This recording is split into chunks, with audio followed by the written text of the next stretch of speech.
তেমন সুরে তালে গাইতে পারবো না আমি। গানটি গাইলে আপনারা বুঝতে পারবেন।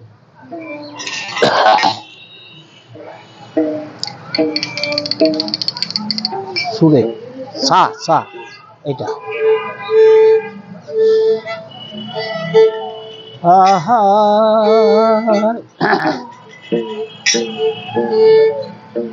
এ ভবন গম্ভীর বেগে বয়ে চলে কোথা যায়,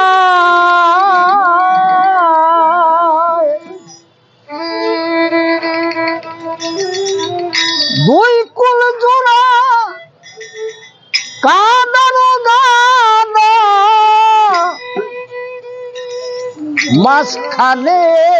থই না,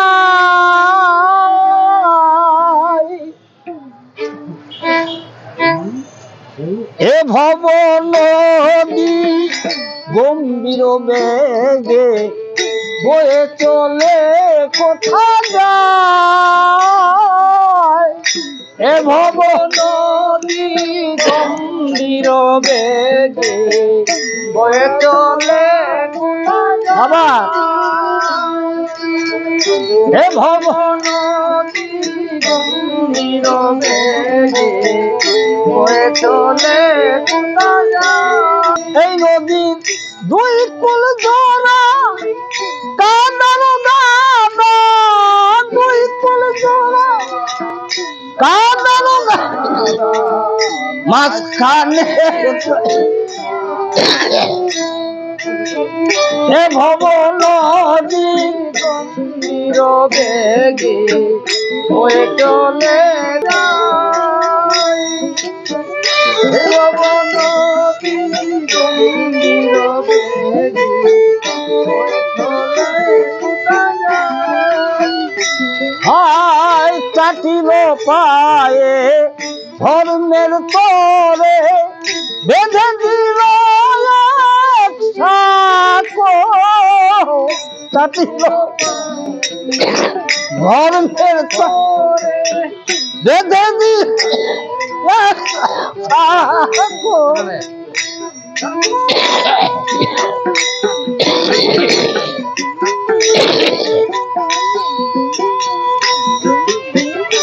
হায় চাটিল পায়ে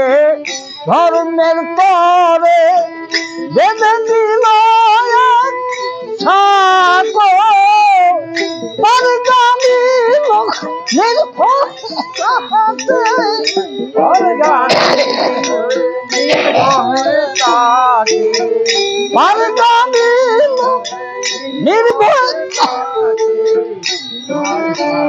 নির্ভয় দেখো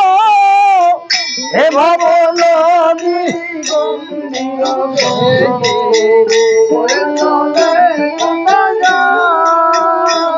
আজকে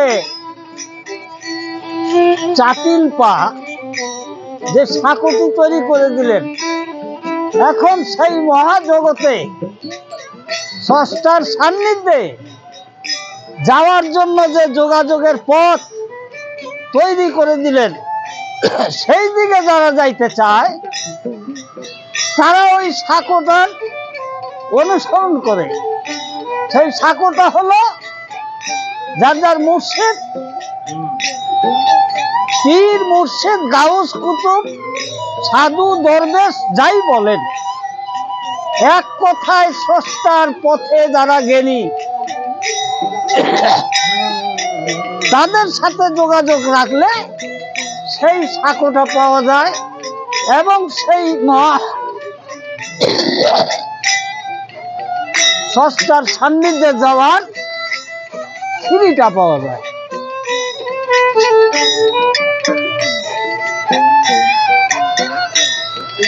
হে ভব নদী গম্ভীর বয়ে চলে আবার, হে ভব নদী গম্ভীর বয়ে চলে এই মোহ মোহতরু ফেরে পাটি জুড়ে জুড়ে মন শান্ত রাখো মোহতরু ফেরে